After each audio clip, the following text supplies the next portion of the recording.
பிரசன்ன வெங்கடேஸ்வர சுவாமி கோவிலுக்கு வருஷந்தோறும் வருவதே எனக்கு என்னுடைய வழக்கம்.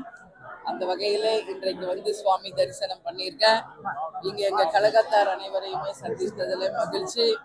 பிரசன்ன வெங்கடேச பெருமாள் மற்றும் திருப்பார்கடல் மிக உலக பிரசித்தி பெற்றிருக்கு. அந்த வகையில கடவுளுடைய ஆசீர்வாதத்துக்காக இன்னைக்கு வந்திருக்கேன். உண்மையிலேயே ரொம்ப மகிழ்ச்சியா இருக்கு. கோவிலை பாக்குறப்போ இங்க இருக்கிற எல்லாருக்கும் கடவுள் ஆசி கிடைக்க வேண்டும் என்று கேட்டுக்கொள்கிறேன். ஏற்கனவே இதுக்கெல்லாம் நிறைய பதில் சொல்லிட்டாங்க. ஒரே ஒரு விஷயம் திருப்பி திருப்பி சொன்னதே சொல்லிட்டு இருக்கேன்.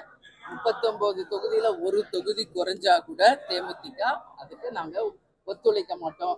நிச்சயமாக மத்திய அரசை எதிர்த்து தேமுதிக எதிர்த்து போராடுவோம் அப்படிங்கிறது நான் எல்லா இடத்துலயும் பதிய வச்சிருக்கேன்.